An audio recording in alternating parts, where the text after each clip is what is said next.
Good morning, everybody. Good morning.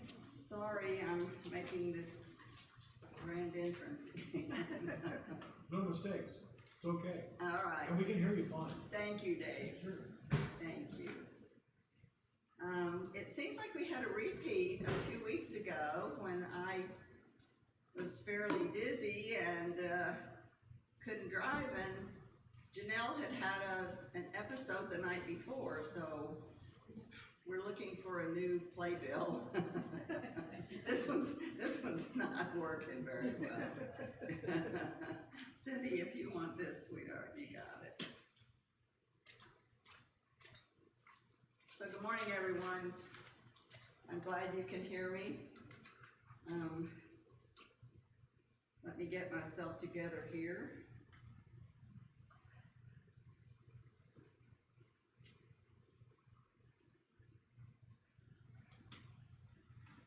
Start our service.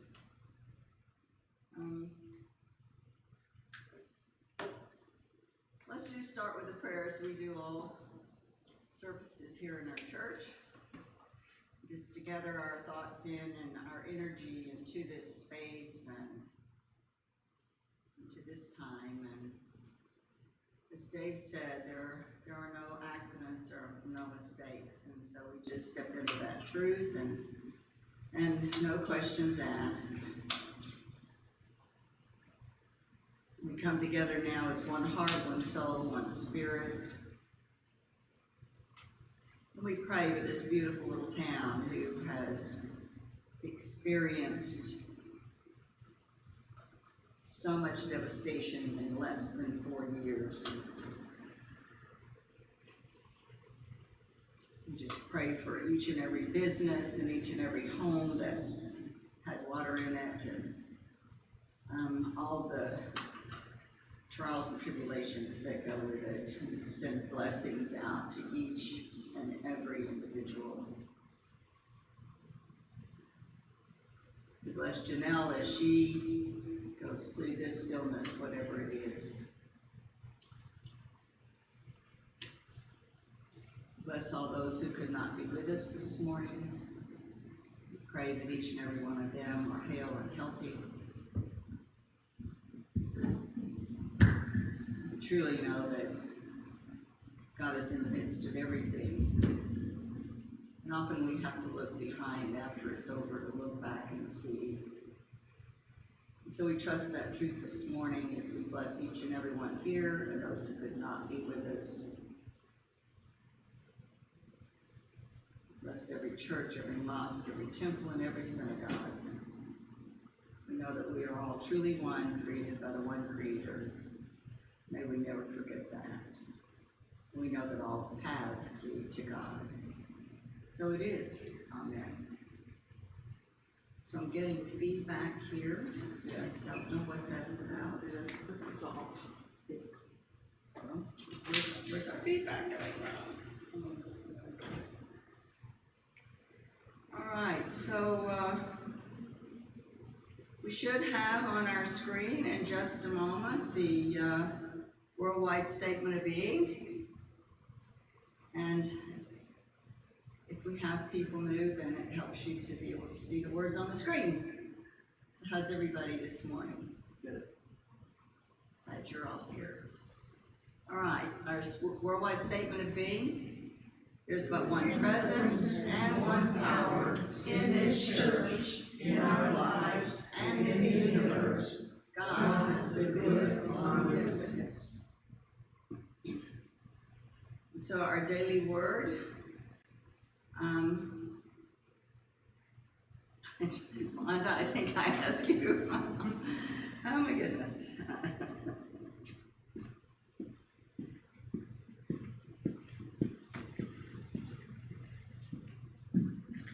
Thank you, Wanda. Yeah, she's my driver this morning because I was a little bit afraid to drive, being so busy. So the word's actually 3 words. Pray for others. I know the truth of each dear one I hold in prayer. A little louder. What an honor it is to hold others in prayer. I'm grateful for this sacred trust. and use it to see beyond appearances, knowing they are temporary conditions. I focus on the unchangeable truth that each one for whom I pray is a divine being, a living expression of God. As I pray for others, I envision divine peace, calming thoughts, and strengthening faith. I see healing leading to the realization of wholeness. I pray divine love and wisdom create harmony in relationships, guiding every decision. I affirm divine order is established in every area of life.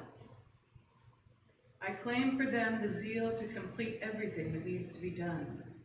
I then give thanks, grateful to bless others with the gift of prayer.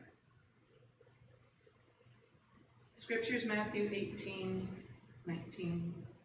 Again, truly I tell you, if two of you agree on earth about anything you ask, it will be done for you by my Father in heaven.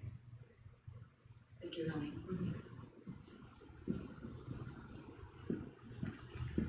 So our new daily words are in the back. So if you would like a daily word, please take one on your way out. That's our gift to you for coming this morning. So we do have a congregational song, and I actually have piano accompaniment.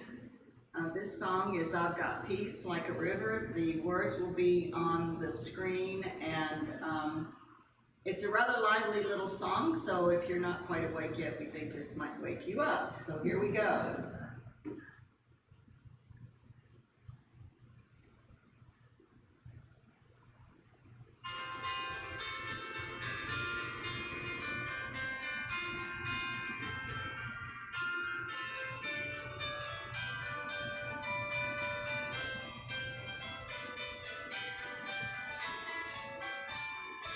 Let it play once and then we'll sing it.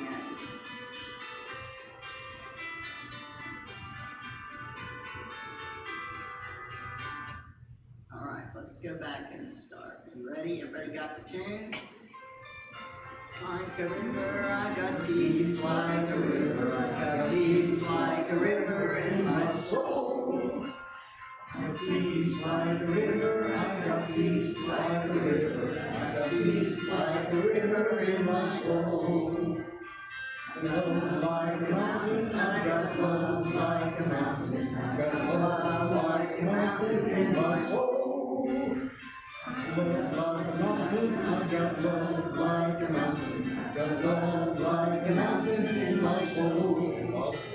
I got joy like a fountain, I got joy like a fountain, I got joy like a fountain in my soul. Joy like a fountain, I got joy like a fountain, I got joy like a fountain in my soul. Peace like a river, I've got peace like a river, I've got peace like a river in my soul. I've got peace like a river, I've got peace like a river, I've got peace like a river in my soul. Peace like a river, I've got peace like a river, I've got peace like a river in my soul. I've got peace like a river, I've got peace like a river, I've got peace like a river in my soul. All right, everybody. Thank you for being a good sport about this. And we do want to keep Janelle in our prayers. They don't know what's wrong, what's not right with her, what she's experiencing. And so she had a gig last night and she had another episode. So we send her our love and blessings. And so there was a pastor in a little tiny church, and he'd been having trouble with people giving money in the collection plate. So one Sunday he announced, "Now, before we receive the offering, I'd like to request that the person who stole the eggs from Widow Jones' chicken coop please refrain from giving any money to the Lord. God does not want money from a thieving sinner." The offering plate was passed that day, and for the first time, everybody gave. strategy, right? And while I'm telling you that funny, fun little joke, we don't pass the collection plate here. There is a plate in the back of the room. That was kind of the CDC guidelines in the beginning, and so we're still kind of working with those. So, but I thought that was a great little story. I have some handouts. If Cindy, would you be kind enough? We're going to hand them out now because what I'm going to talk about this morning is forgiveness. If you were here last week, you know that we did a Q&A last week. We did a Stump the Minister for part of the service. And one of the questions was about forgiveness. And I decided to go ahead and talk about it this morning because it is, a lot of people don't understand when they've been grievously treated badly or someone they love has been treated badly.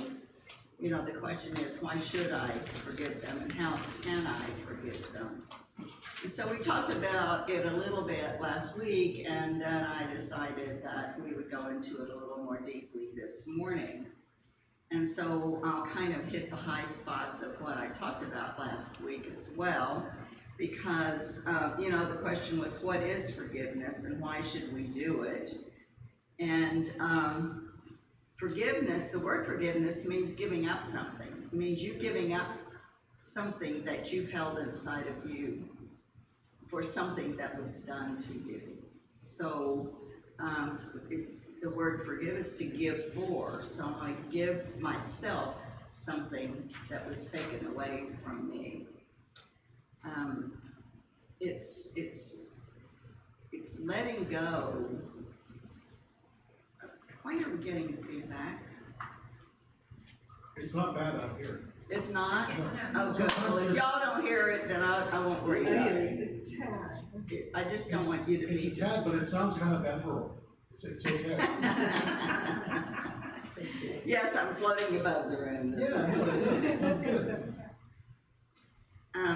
You know, one of my best, we've got this book in the back of the room. You're going to hear me talk about it. I don't know how many we've got, but we've got a few back there.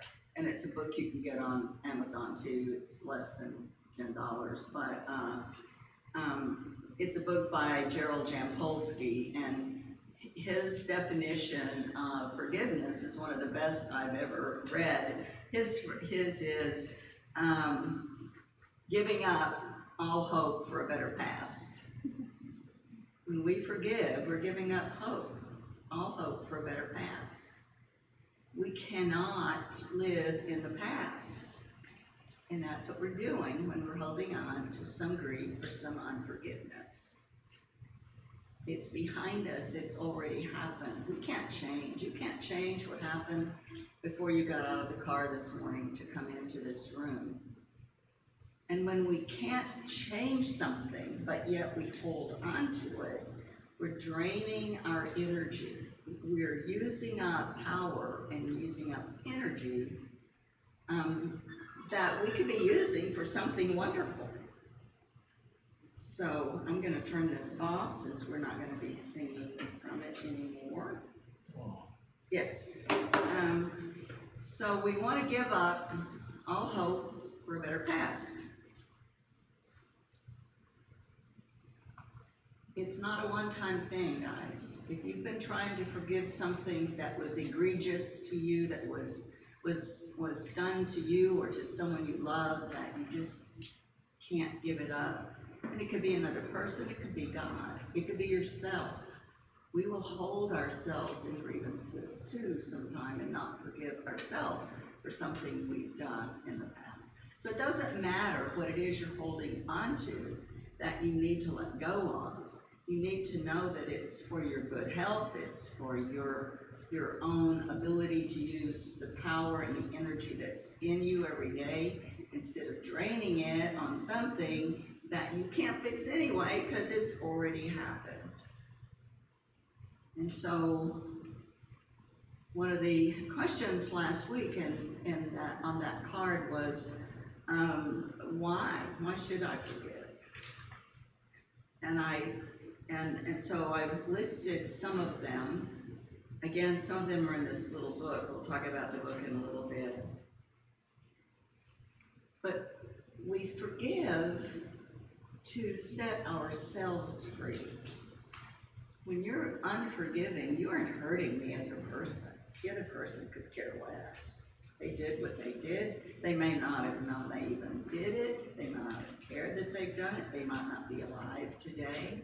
It's about you, giving back to yourself something that was taken from you. And so remember, forgiveness is never about the other person. Never about the other person. And it returns that power and that energy to us. Unforgiveness can cause pain in our body. It can cause illness. And we want to heal ourselves through forgiving other people. Forgiveness really is for ourselves. And in this book that I'm going to recommend, and I think I recommended at the bottom of the handout that I gave you, is called Forgiveness, the Greatest Healer of All. And in it, he has 21 reasons why we don't forgive. And I only listed a few here to talk about this morning, but all 21 of them are in that book. We think that if we forgive, we're consenting to what the other person did, but it's okay. Not true. Forgiveness does not mean that they win and we lose. Does not mean that. It does not mean that we have to have the person in our life. If you've had someone that treated you badly, forgiving them does not mean you ever have to see them again, you ever have to talk to them again, you ever have to have them in your life again. And so often, especially when it's family, we think, okay, if I forgive them, then I gotta have them in my life again.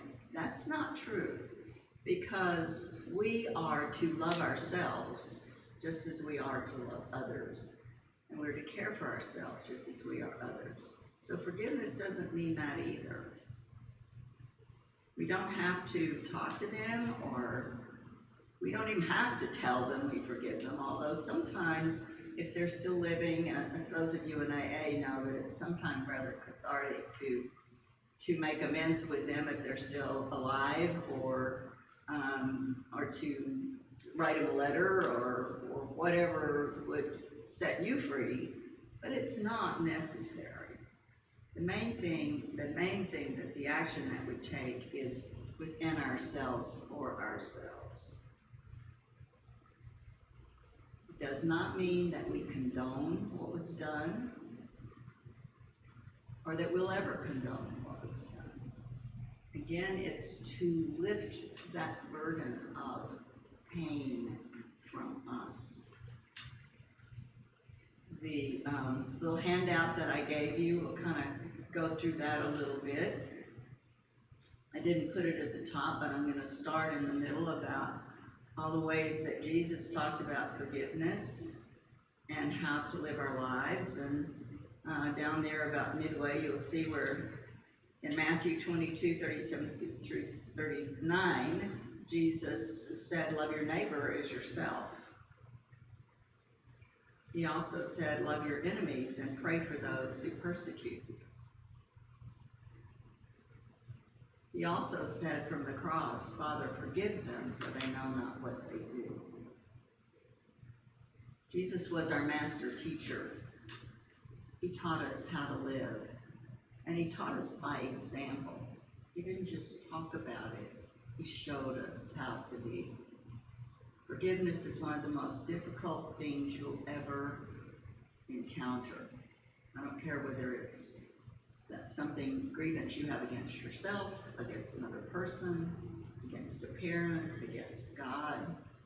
The most amazing healing you can ever do for yourself is to let that go, to give that up. One of the things that I like to say is that we, put it in my notes here somewhere. Forgiveness is unifying our humanness, the human part of us that has fear, that has retribution, that has all the human things we feel. It's to begin to unify our human self with our highest self, that God self of us that we all have, that soul, that spirit that rises above what the human world sometimes gives us to deal with. And so it's a way, as we heal and forgive, to unify the human of us to the divine of us, and to rise up and to live our lives from a higher perspective and free ourselves. It's forgiveness, when you finally can do it, it is the most freeing thing that you can possibly imagine. How do we do it? I talked about this last week. We have to be willing. First, we have to make a decision to be willing to go through the forgiveness process. And one of my teachers used to say, and if you can't be willing to be willing. At least try it, you know.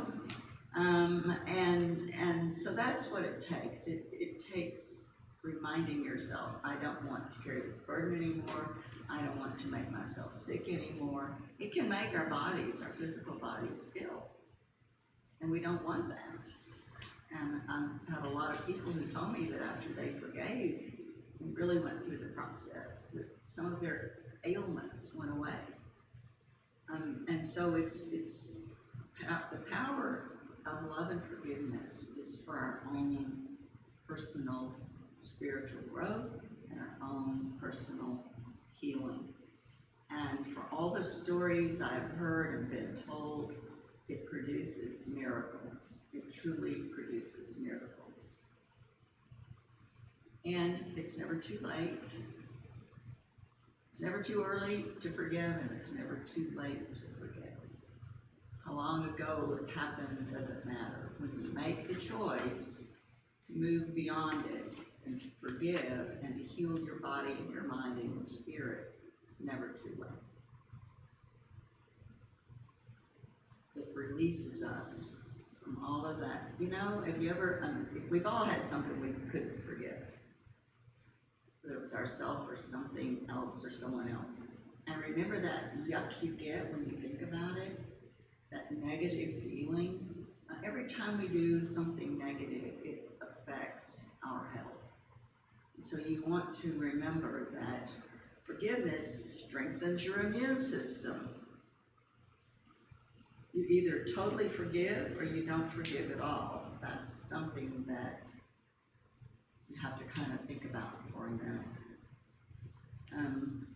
A lot of things that have been very egregious in our lives, things that, you know, you don't think you can ever forget.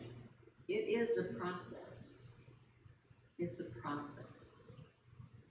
You do it sometime a little bit at a time. It's like peeling the onion. It's like moving into that forgiveness and then realizing, you know how you will know if you have more forgiveness to do?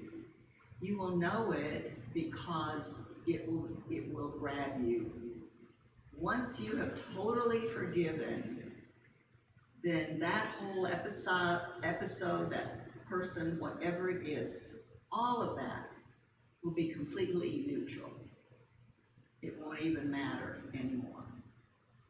You will not think of it with any kind of angst. It will just be, it won't be any emotion. And then you know you've completely healed.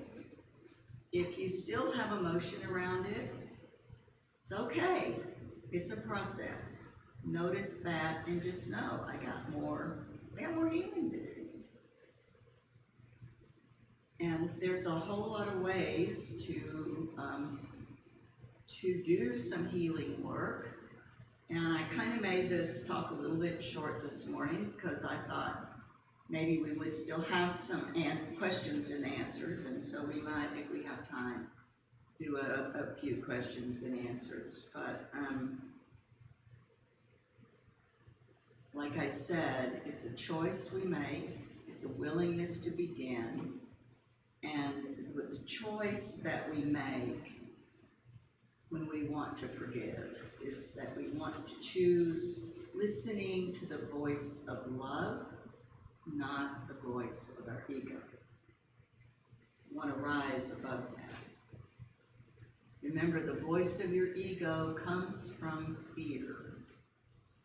Again, it's one of those fears, one of those 21 reasons that we're afraid to forgive, because we're self-protecting. So we want to let that go and not deal with that voice of ego from fear. That's the thing that makes us physically ill. The book that I'm referring to, and I do think there are 2 or 3 of them back on that table, and maybe some more even in the bookstore. We'll open the bookstore after the service. But it's called Forgiveness, the Greatest Healer. It's by a man named Gerald Jampolsky.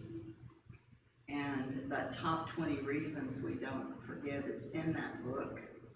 And I think I've told some of you before, because we've talked about this forgiveness in the past. When I first decided to do my forgiveness work, I carried that little book around in my handbag, and I read it everywhere I went. At every stoplight, I'd pull it out and read whatever page I opened up. And it was tattered and torn, and it was underlined in about 5 different colors. And it's really a very valuable little book, so I highly recommend it. Forgiveness, the Greatest Healer of All. As I said, I know you can buy it on Amazon. So let's see if there's anything else I want to tell you about that. Is there anybody brave enough to ask a question? We probably got those cards we could pass out again too. I think they're on one of the office desks. But anybody got a question you want to shout out about it?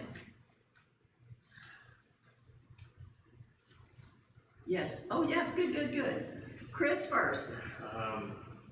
Doesn't forgiveness require that you are kind of making this accusation that someone did something wrong to you? You're acknowledging the wrong. Acknowledging it. Yes. How are we to know that we are doing so rationally, that this was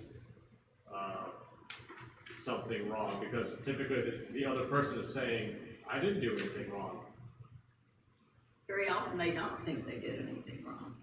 Because sometimes when you start your forgiveness work, they won't even be alive anymore. You know, and yet, again, it's not about them. So when we first decide to do our work, we have to get really clear that it's not about them. Yes, they were egregious. Yes, it was something horrible. Sometimes it really is something horrible, and you ask yourself, how can I ever forgive that? And remember, it's not about them being let off the hook. Yes, they did something wrong. Yes, you acknowledge it. Yes, you don't ever have to see them or hear from them again. And when you start to be willing to do this forgiveness work, you just have to keep reminding yourself, this is to set me free. Does that help? Yes. Okay, thank you. Good question. Did you have one, Cindy? A little bit more on that. Can everybody hear her? Okay. And I think that what Chris was alluding to about whether it's rational that you're feeling that way. I mean, do you think that if you feel that way, there was something that you need to let go of? Absolutely, and it can be very rational. We've had some awful things done to us in our lives. Probably everyone sitting in this room. It's not that it didn't happen, it's that I've got to let it go.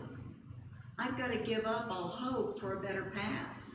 I've got to give up the hope that it didn't happen, that you know, That it's just me feeling this way, that really Right, nothing happened. right. If I feel this way, if you I feel have this to way, forgive. yes, you've got to give it up. If you feel this way, and if you feel this way, give yourself credit. Chances are, yeah, they did something wrong.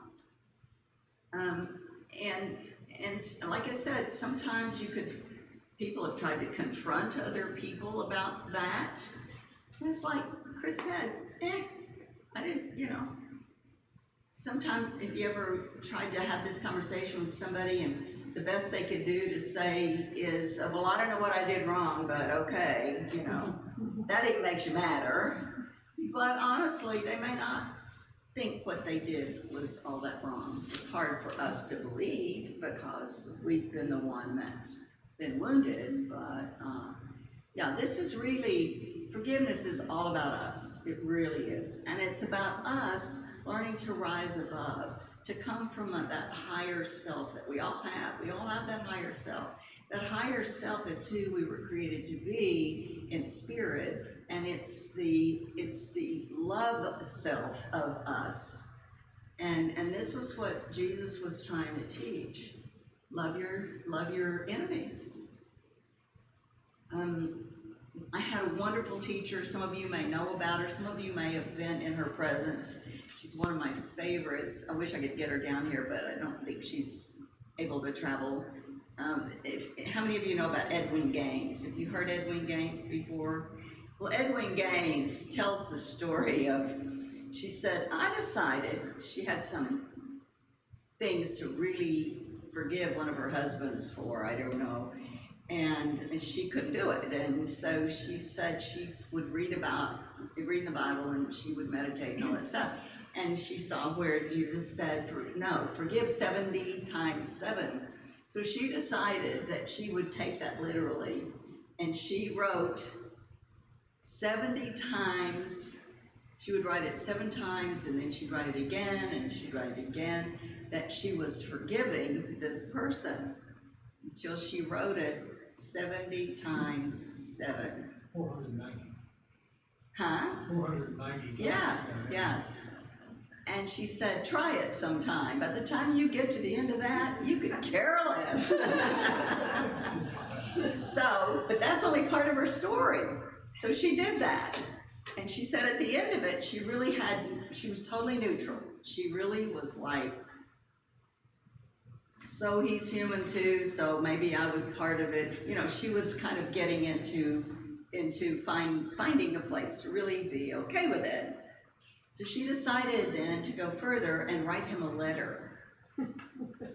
So she wrote him a letter, and it was a very loving letter.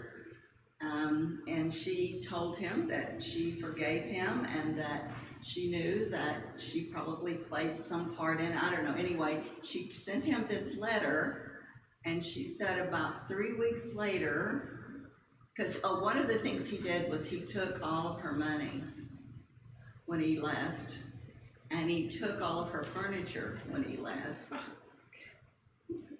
And she was a little mad about that, as you might imagine.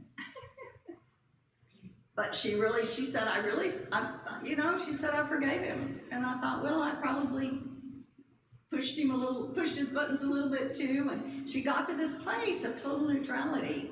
And 3 weeks later, she got a $7,000 check in the mail from him. Wow. Thanking her. She said that taught her a big lesson. They had both been holding on to it, and she let go, and he obviously let go, and he had apparently realized what he did, and so I love that story. There's a lot of stories like that, because when fear is your dam. You know, a dam holds water back. Fear keeps us from being our most powerful self. Fear keeps us from being our most loving self. It keeps us from being healthy. So every chance we get, whatever it is, we want to raise ourselves above our fears. We want to look at where our ego, our humanness, that part of us, you know, the ego is not a bad thing. It just can't drive your bus. It can't be the only thing that you hold on to. Ego can protect us. And ego wants to protect us, but ego doesn't know where to draw the line. Ego can keep you in fear, and it can keep you holding back from. How many of you have ever, don't raise your hand, I'm not asking for you to tell me, but how many of you have ever stopped being in a relationship or stopped looking for being in a new relationship because the relationship you were in was so awful? You can't do, yeah. Some people are raising their hands. This is what we do. That's fear. That's fear. It's an egoic self-protection that keeps us from wanting to be hurt.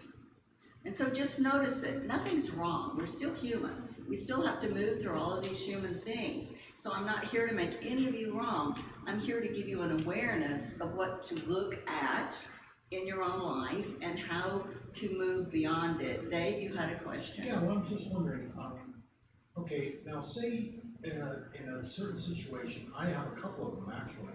Okay, can you speak a bit louder?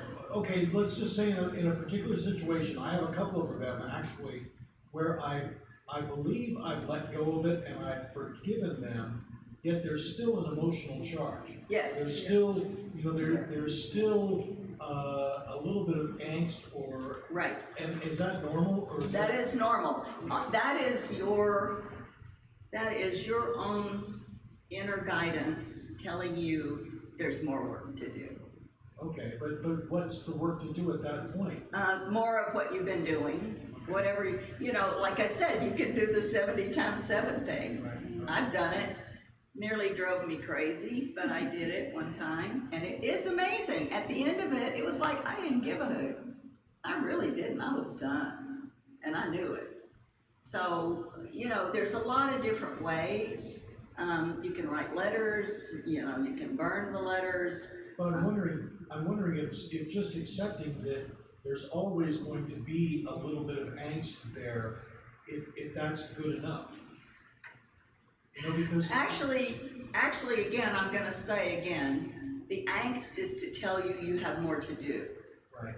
And the angst is to say to you, Dave, you're holding back in your life somewhere. Right. There's something you're not fully engaged in, and there's something that you are giving your power to.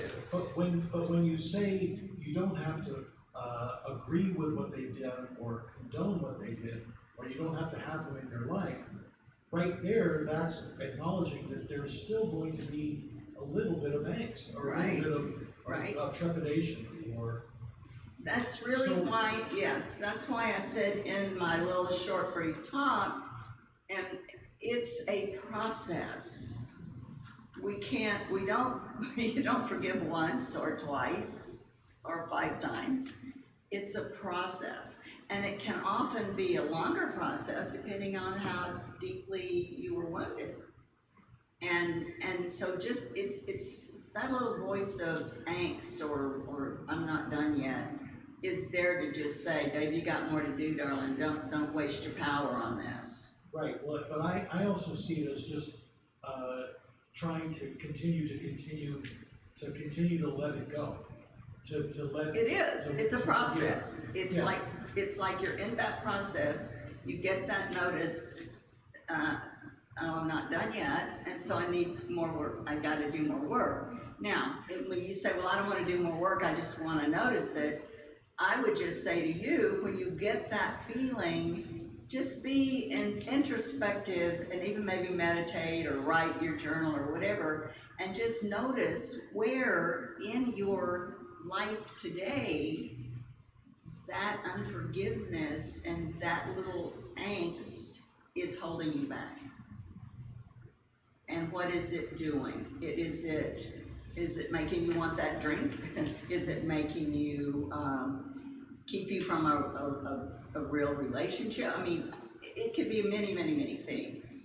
But just notice where in your life it's interfering with you having 100% wonderful life, which is what we were all meant to have.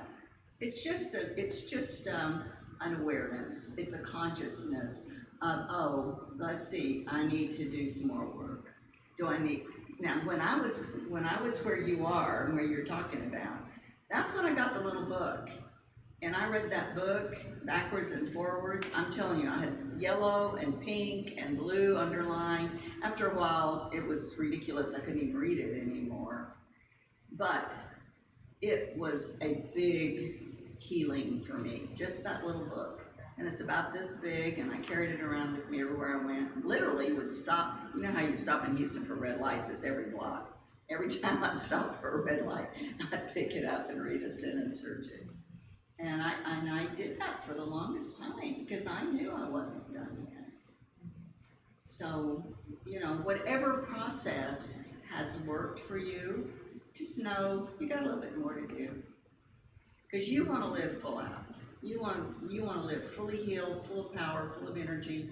You don't want even this much of your angst or unforgiveness for something to make you sick or to hold you back from life full out. That's a great question, thank you. Anybody else? Yes, ma'am. Well, I think the way Dave brought it up, kind of, you answered some of it, but I experienced a release of that wonderful feeling when you make amends with somebody and boy, it just opened the door and, you know, I thought, oh, this is great, you know, I feel forgiven. I forgive myself and, you know, the whole 9 yards. Right.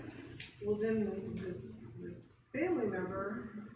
Can any of you not hear her? Then this family member a couple of years later didn't do something to me, but did something to the family, and I just went, holy, you know what? This just confirms, you know, all that angst came back, and I realized, you know, that maybe I haven't forgiven this person, you know, I mean, it was... But they were egregious again, is that what I'm hearing? Yes, Okay. yes, not personally to me, but it impacted me.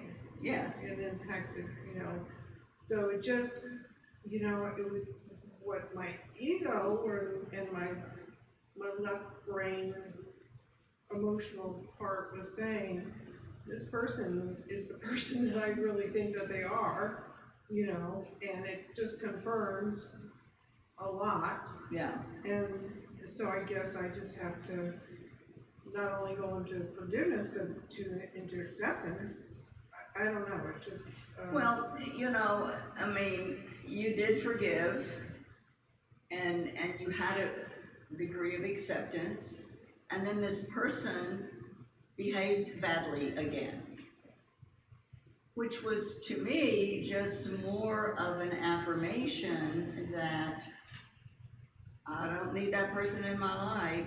I don't need to ever see that person again. I don't need to ever think about that person again.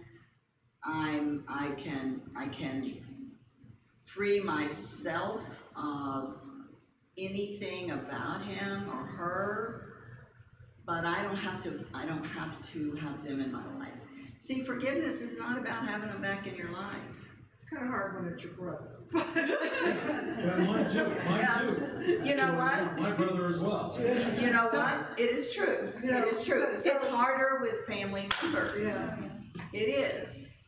And yet, there's a piece of us that has to be okay with loving ourselves enough not to let anybody else abuse us. I don't care who they are.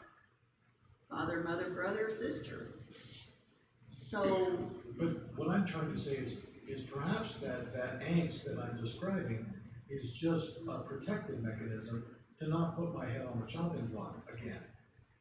You know, so to speak. But that's what I want you to get past. Yes, But that is true, but, Do we ever get past certain things? Because, you know, it's like, I'm not gonna drive the wrong way in traffic.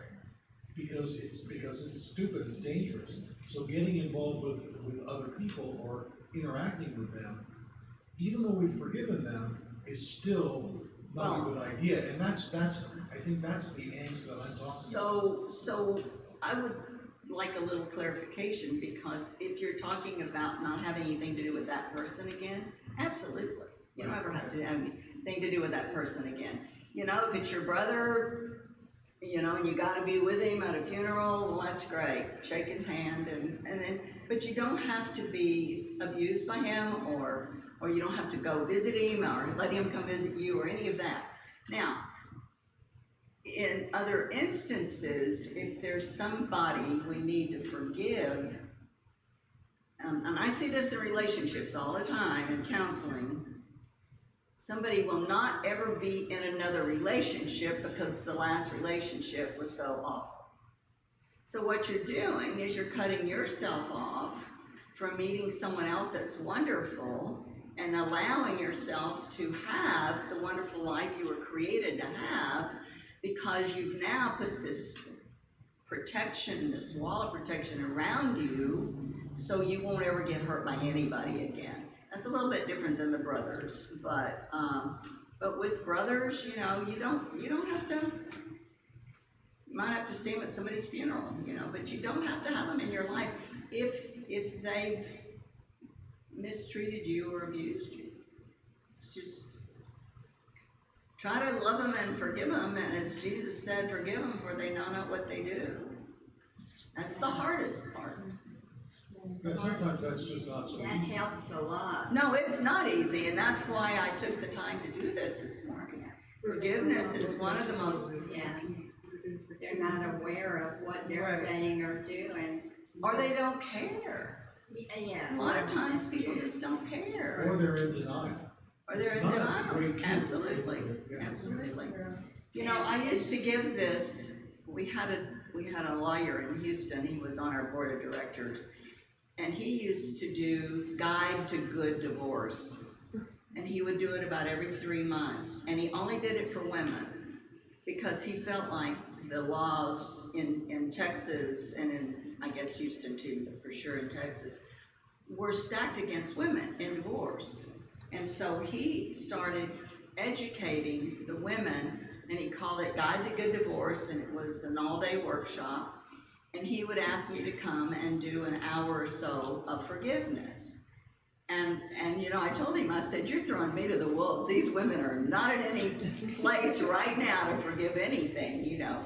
But we would do the workshop, and we would have a, you know, Q&A like this, and we would go through it. And it was very helpful, as they gave me feedback, that it was very helpful. Not at the time, because they were in the heat of battle, but as they took the notes I gave them and the talk and look back, they would sometimes write me little notes and tell me how valuable that was.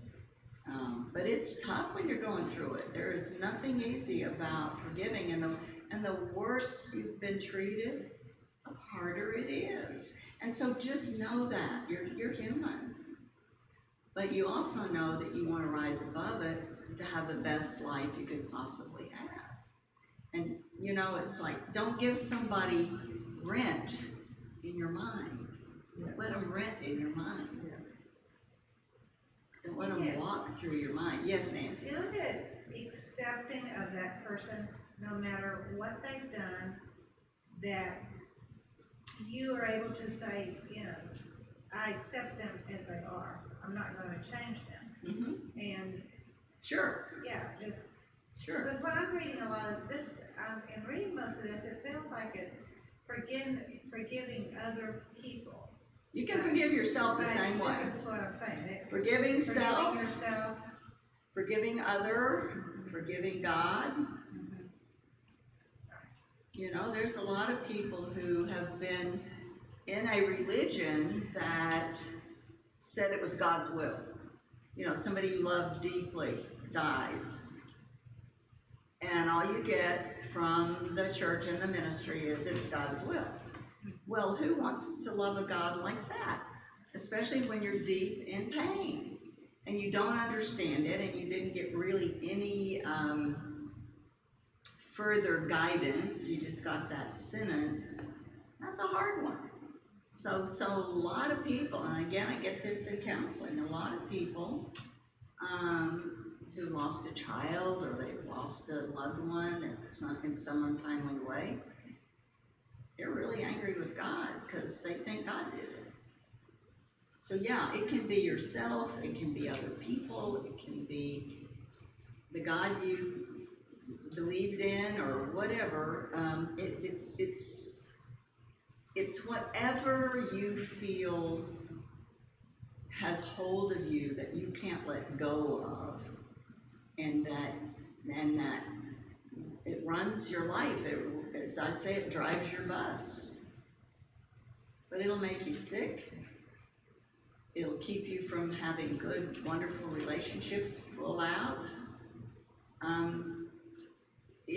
That fear builds a wall, and that's what you don't want. All good questions. Yes, for goodness sake, please forgive yourselves. Remind yourself, I'm human. I'm on a path. I'm learning. Do you have a question? Yeah, can you say more about that and what that conversation might sound like? A conversation with yourself? Oh, when you're forgiving yourself? Yes. Well, first of all, you want to acknowledge what it is you haven't forgiven yourself for. You know? You just acknowledge that. Acknowledge that you're human. You make mistakes. I've made a bunch of mistakes in my life and wished I could eat my words, you know, but they were already out of my mouth. And you have to make amends. One of the ways is you can make amends. You can make amends with a person, in person, or you can write a letter, or you can even write a letter and burn it. It's like sort of like getting out of here and out. Does that make sense? Yeah. And it can be making a commitment to yourself that, boy, I'll never do that again. You know, we've all been there. I did something I really regret, and I will never go there again because I don't want to feel that way again. It's that process. And it's very important. Yes, Joy? I say to myself, I did the best I could at the time with what I knew and what I was going through. I did the best I could at the time. Yeah, this is very true. Because I think of my past and I think, well, I was young then, I didn't know this and I didn't know that. And I was doing the best I could. Yeah. So I often think about that in past things that. Yeah. We do the best we can till we know better. And I think we all do that. And you know, a few weeks ago, my talk here on Sunday was about how we are influenced by the homes we were raised in, by the parents we had. And when you're a child, that's all you know. You only know how to do what was modeled for you. And some of us didn't have very good models, frankly. But we didn't know any better, and we didn't know what we didn't know. And you have to acknowledge that in yourself. And here's what I like to teach, because I teach whole classes on this, and I do it in my counseling as well. That we come here, this is a school. I personally believe we have many lifetimes. I don't think we just have one. There are a lot of religions that think we have just one life, and I wouldn't try to change anyone's mind if that's what you believe. But I don't see how we can get it all right in one lifetime. I really don't. I think it takes a lot of lifetimes to come back and move ourselves to a higher level of love and a higher level of beingness. And I think when we do choose to come back, we choose who we come back with. We choose the parents, the families, the souls that have agreed to help us learn our lessons. Now, that's just my belief, and that's not something that, I'm trying to have everyone believe, but I really believe that. So if I come back and I'm in a family where they do things that are not good models for me, what else do I know as a child?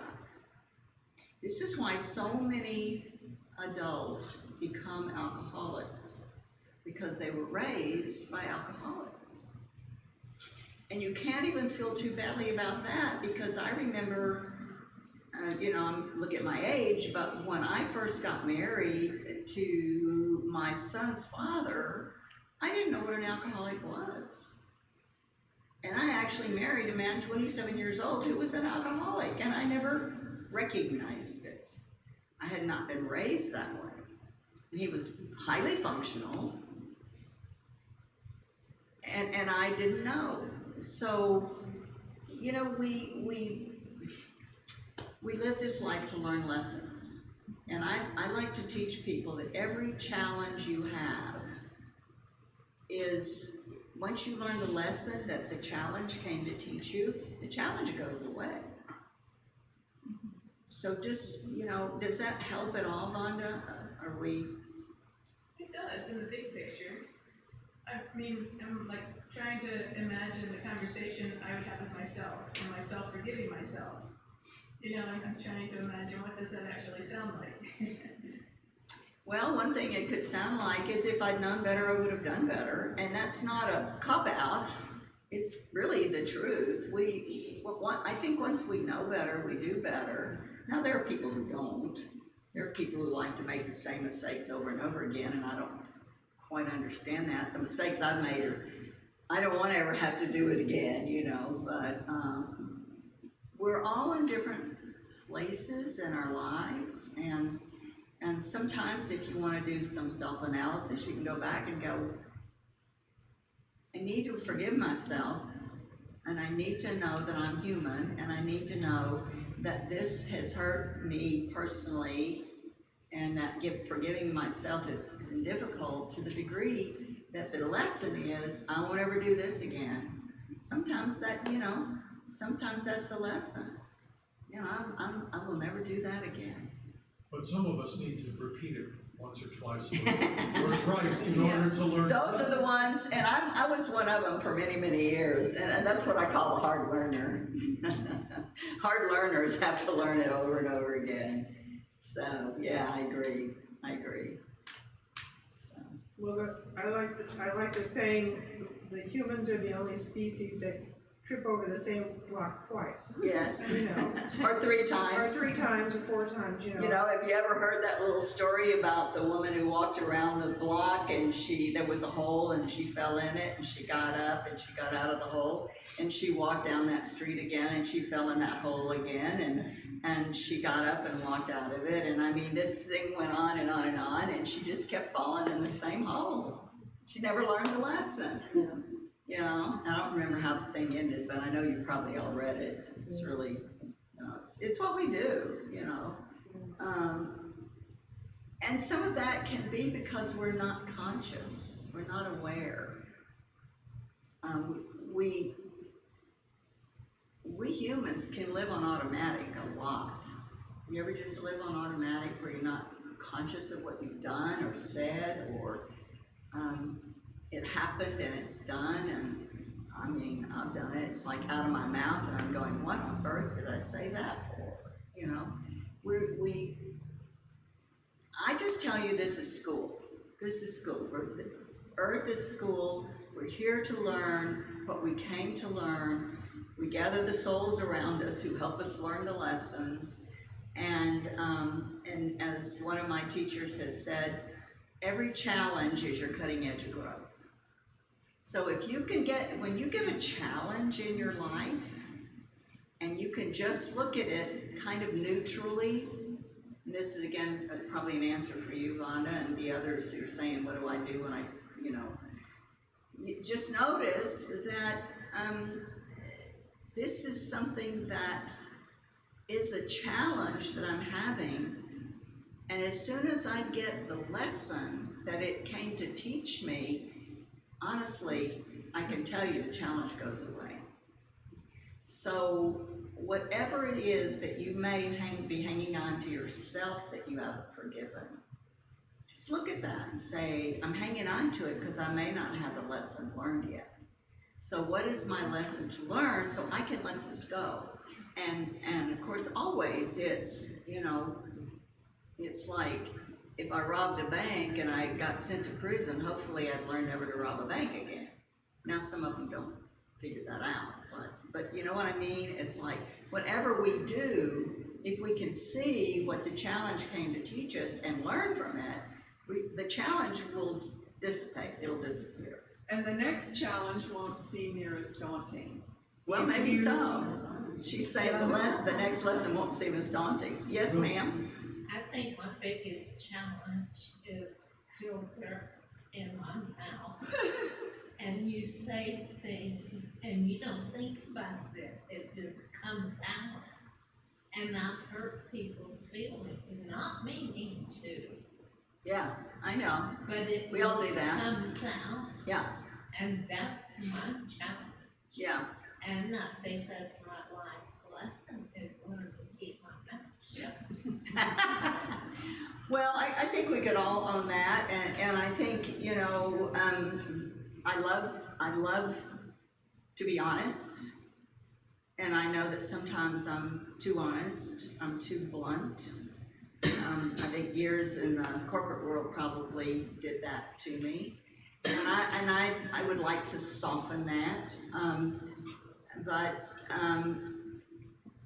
we all do it. We do. We open mouth and insert foot and wish we hadn't. But again, if it bothers you, it's teaching you, I don't want to say that again. I don't want to do that again. I offended somebody, didn't even know I would, and I did, and you know, so we're all trying to make it through, and the best way we can. And like you hear me say almost every Sunday, the way that we move through all these challenges is by staying awake, being conscious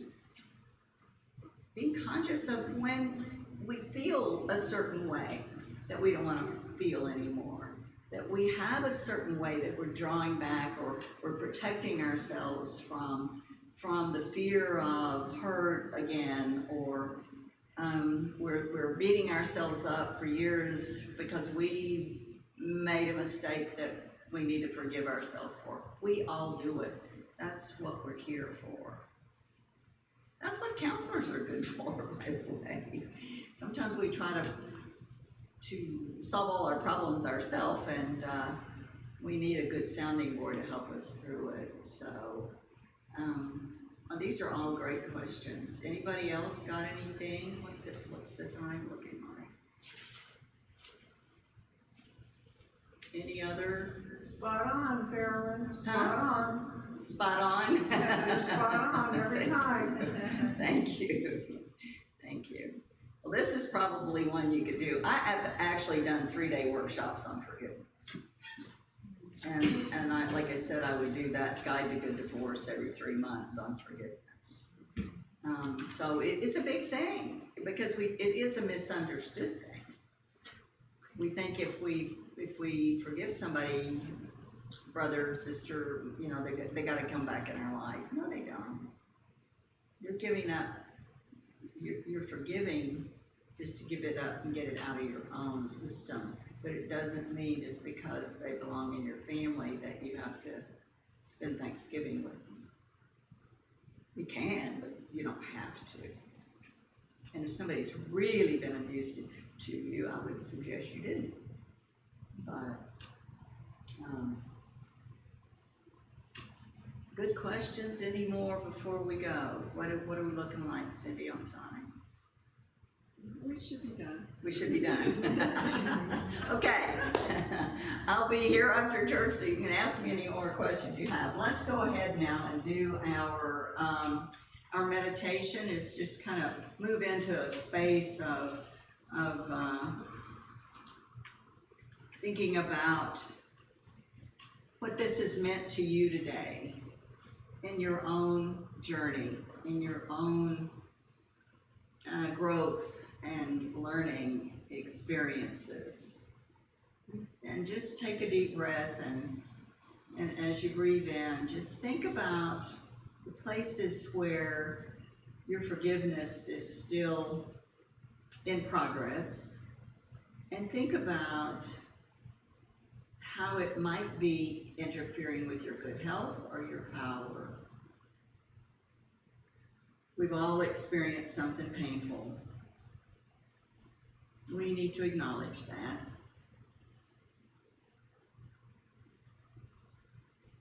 And too often it weighs so heavily on our hearts and in our minds.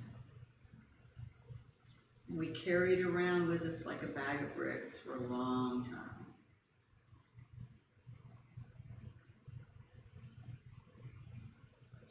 And so in this moment of meditation, I would like for you just to notice for a moment where and how you might be doing that.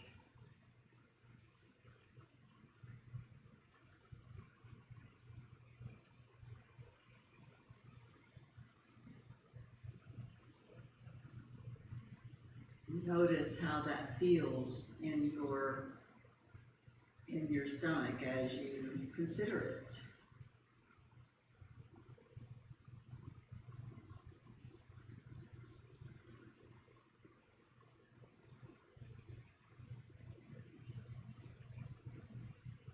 And as you focus in on that particular incident that came to your mind, just know there's more forgiveness to do there, and it's okay. Just say to yourself, I'm willing to move past this. I'm willing to move through whatever I have not yet healed.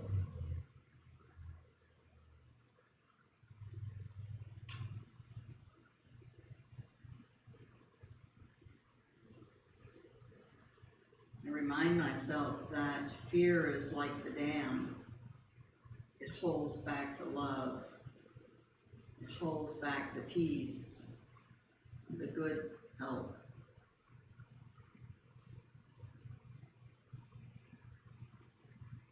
Holds back that free flow of loving energy that moves throughout us when we are at our highest and best self.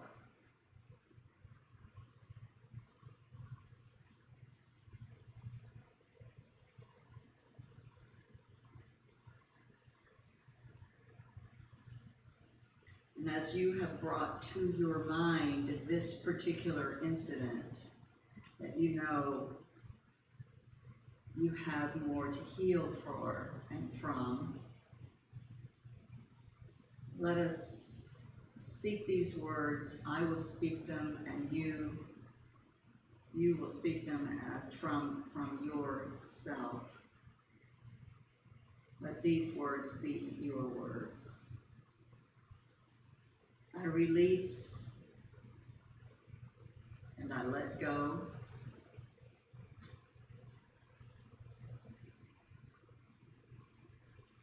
I set myself free.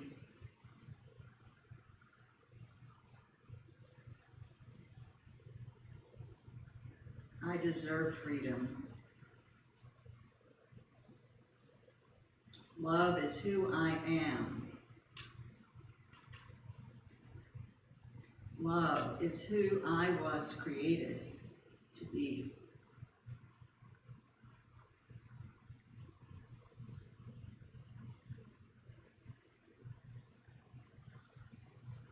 I choose to let go of anything that stands in the way of the free flow of my love and my peace. Say that again. I refuse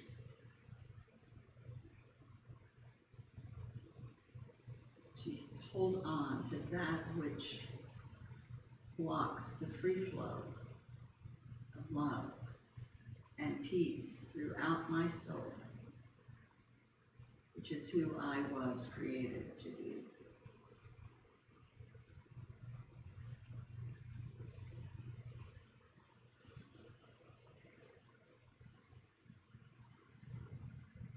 This willingness comes from my heart space and not my head.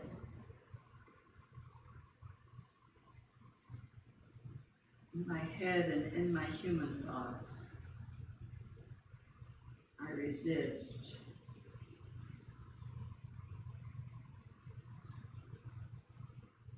In that highest self of me, that God self of me, that I was truly created to be,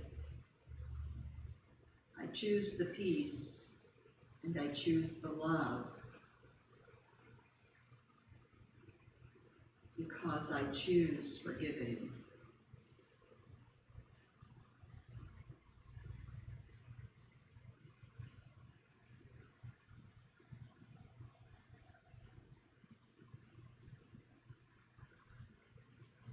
And as I move into that place of choosing forgiving, I replace any negative feelings with gratitude, with finding a place to be grateful.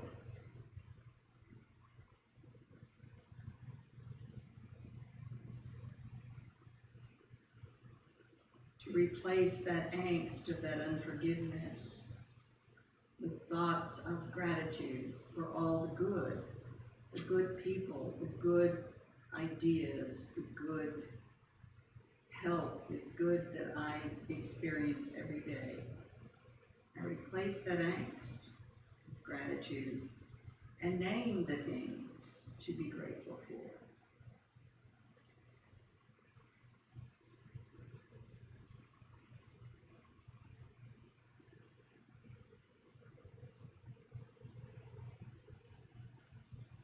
I choose to start each day looking for things to feel grateful for what is and for what has been and for what each new day will bring.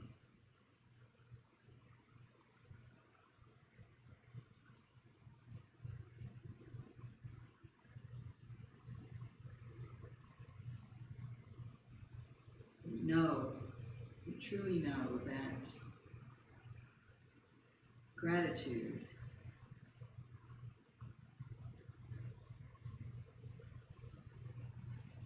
is our highest vibration and vibrates at the same high level as love.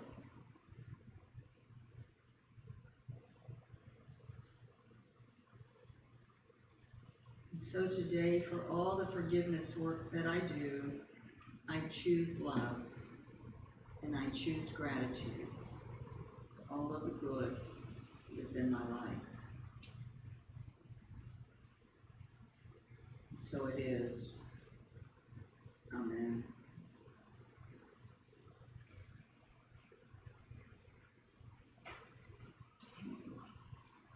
So let's do our, Dave, you're the one that's gonna lead the song this morning, honey.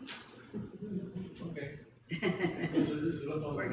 We'll do our peace song and say our prayer for protection. If you're new here today, the words will be on the screen. Okay, a 1, You ready? 3. Let there be peace on earth, and let it begin with me. Let there be peace on earth, the peace that was meant to be. With God as our Creator, family all are we. Let us walk with our family in perfect harmony. Let peace begin with me. Let this be the moment now. With every step I take, let this be my joyous vow. To take each moment and live each moment in peace eternally. Let there be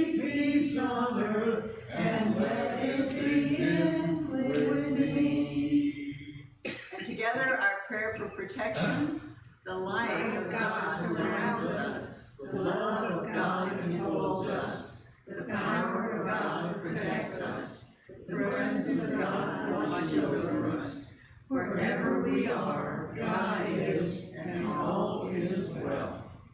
So if you came in and after we handed out the handouts, we have some left, right? If you'll hand them to me, Cindy, I'll go to the back of the room, and so if you missed one of the handouts, ask for it, and if you need a daily word, please ask for it. I think you'll really enjoy using our daily word. Marilyn, Yes, ma'am? I'd like to introduce Myra. Awesome. Hiya, Myra. Tell us your name. Myra. Myra, so welcome this morning. I've been trying to get her here forever. I know. She gave up on it. Yeah, sometimes people are church resistant.